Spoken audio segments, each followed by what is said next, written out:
চারপাশে তখন যুদ্ধ বিমানের গর্জন আর সাইরেনের আওয়াজ। ঠিক এমন একটা টানটান উত্তেজনার মুহূর্তে ইন্টারনেটের অন্ধকার কোণ থেকে ভেসে এলো এক অবিশ্বাস্য খবর। কেউ একজন লিখে বসলো এমন এক বিস্ফোরক তথ্য যা মুহূর্তের মধ্যে কাঁপিয়ে দিল বিশ্ব রাজনীতি। সামাজিক মাধ্যমের পাতা থেকে শুরু হয়ে সেই খবর নিমিষেই পৌঁছে গেল একেবারে ক্ষমতার শীর্ষ মহলে। অথচ পুরো ব্যাপারটার পেছনে কোনো সত্যতা ছিল না। একটা ভিত্তিহীন গুজব কিভাবে নিমিষের মধ্যে আন্তর্জাতিক কূটনীতির গতি প্রকৃতি পাল্টে দিতে পারে, এটি তার এক উজ্জ্বল উদাহরণ।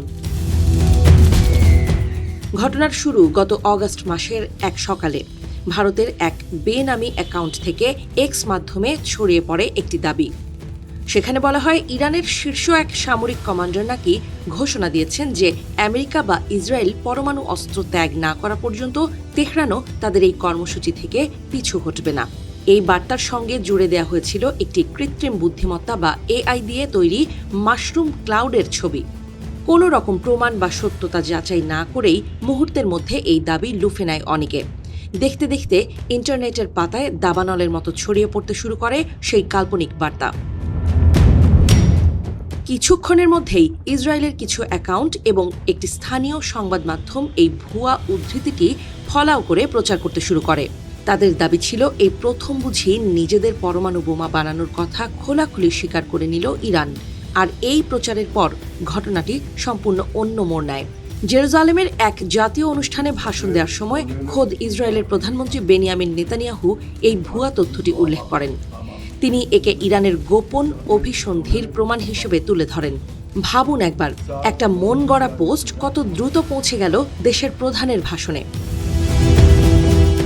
শুধু ইসরায়েলেই নয়, এর রেশ গিয়ে পৌঁছায় সুদূর ওয়াশিংটনেও। রাষ্ট্রসংঘে মার্কিন প্রশাসনের এক রাষ্ট্রদূত অনলাইনে সেই দাবি শেয়ার করে মন্তব্য করেন যে ইরান অবশেষে নিজেদের আসল রূপ প্রকাশ করে দিয়েছে।